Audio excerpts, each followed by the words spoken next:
Hey guys, how's it going?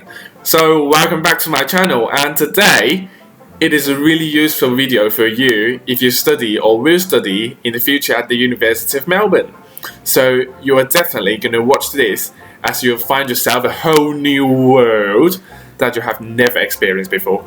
I have this video made as fast as I can, as our timetable arrangements for semester 2 are already released. So what are we going to talk about in this video? So we're going to talk about a bug that the school has. So if we can make proper use of this system, we could have saved some money and could have learned much more in a given amount of time. And more importantly, we will be able to get rid of the uncertainty that all of us face. Without further ado, let's get right into it. So normally, we would take 4 subjects each semester, but the thing is that we're not sure about whether we will have done well in the subjects that we've taken, and may have a bit of hesitation during the decision process. Alright now, so let's take this as an example. Thomas, he's a student who has the 4 subjects in this coming semester: Intermacro, Cost Management, IFA 2, and Econometrics 1. But the thing is, he was not particularly sure whether he would do well in Econometrics 1. Then there's the alternative, which is QM2, but he would prefer to study Econometrics 1 if everything else is the same for the 2 subjects. In a normal situation, he has to make the decision by the start of the semester, as he is going to study one of them.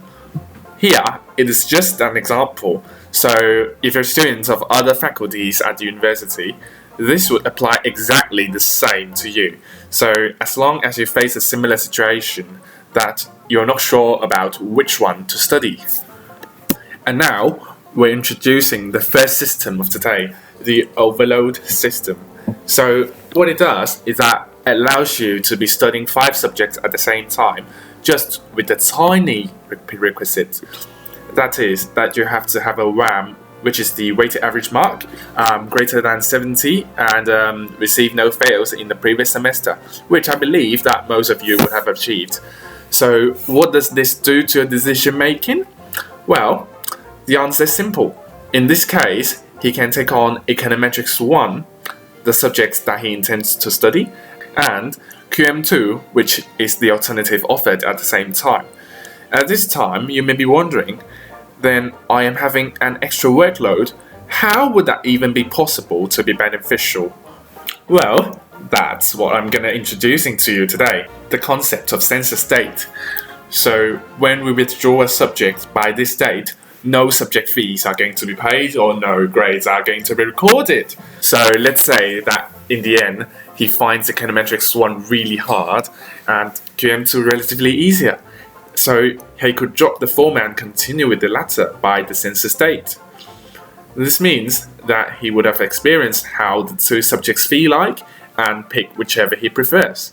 And in the end, the number of subjects that we take remains at 4, and we will have definitely made a proper decision after this is executed. So normally, this census date is about 3 weeks after the commencement of the semester. However, due to the pandemic situation this year, it is extended to a freaking long 7 weeks, which is at 21st September. This means that we will have up to 7 weeks of experience of how each subjects feel like before we make our final decision. So what we can also achieve by applying this technique is that when we are going to study a very, very difficult subject that we would know if we start from 0, we would not have a very good end up. With overload, we could get on with it pretty comfortably. Take this semester as an example. We can have 7 weeks of free classes and notes. That is, we are taking the subject as the 5th, which is the overloaded one, and withdraw it by 21st September. And so, we're going to have a basic understanding, in fact, a very deep understanding of how it goes and some details of the subject. In the meantime, we can try to do some exercises as well as the assignment and see how everything goes. And the important thing is, if you're lucky enough that the assignments for different semesters are identical, which it would be the case when the next semester comes, you take this subject again and you would definitely have gained a huge advantage. Let's take econometrics 2 as an example. This subject was the one that I implemented this strategy. Of course, you may choose other subjects as well. So what I did was that I withdrew it just the day before the census date, and so I have had classes for 3 weeks and have had notes for 4 weeks. And you may be wondering, how come you have got 1 week of extra material? Well, that's the trick there, because the student portal that we withdrew our subjects from has a lagged effect on LMS. That means LMS will have a time delay, and so it does not show immediately all the changes that we made. That way, we're maximizing our benefits and our access to these free resources. Because we have online classes this coming semester, and the census date is up to 7 weeks, we're gonna get a lot from it. And so one thing to notice is that this subject needs to be available for both semester 1 and 2, which means that we can officially enroll in the subject the next semester. So, I mean, it will work as well if only 1 semester in a year that this subject is offered, but then we're going to wait for much longer. That way it may not be as good as the subject that is available in both semesters. Alright, so I guess now you can have a look at your study plan or the subjects that you intend to study in the future.